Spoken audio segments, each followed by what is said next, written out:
OMG guys, my orchids are now blooming. Ang tagal ko tong hinintay. Akala ko talaga itong mamamatay na siya when I replanted them. Dalawa kasi ito. Nilagay ko sa isang pot. Ito. And tapos ito finally, ito nagbuds na siya. And ang dito yung nauna, nag-bloom. Tingnan nyo ha. Ganyan o. Ayan. Kita ba? Ayan o. At ang dami niyang blooms, ang buds guys ha. Tingnan mo. Oh, nag-bloom na itong 5. Meron pa 6, 7, 8, 9, 10,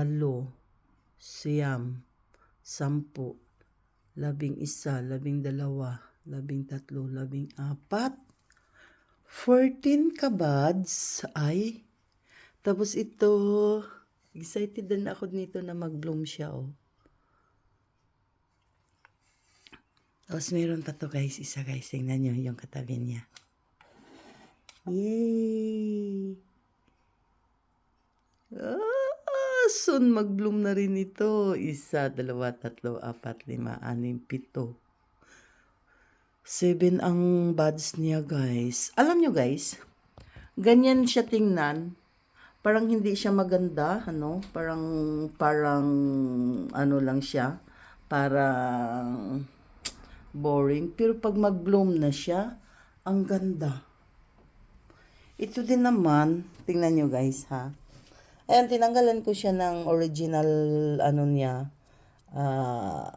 pot na plastic. Dahil, nalanta. So, tinanggal ko yung mga lanta niya guys.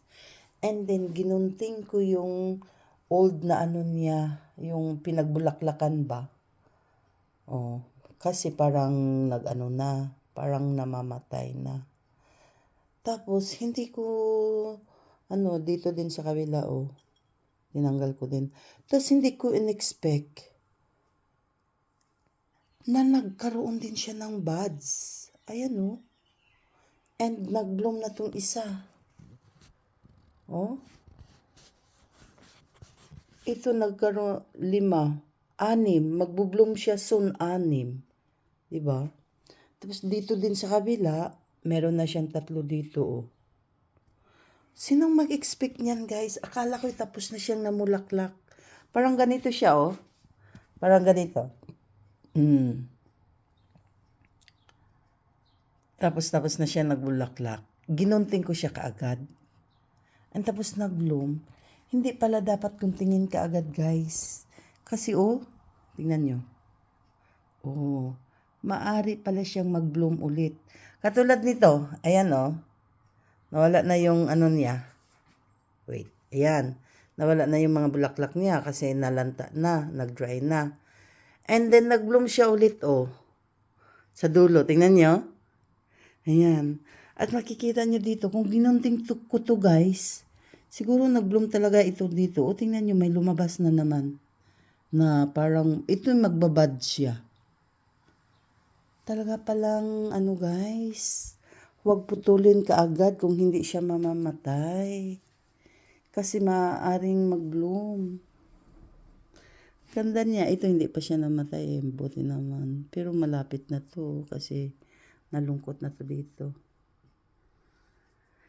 Ang ganda guys. Yan na lang kasiyahan ko sa aking mga orchids. Yung ibang mga orchids na walang Ayun o, nag-i-experiment ako.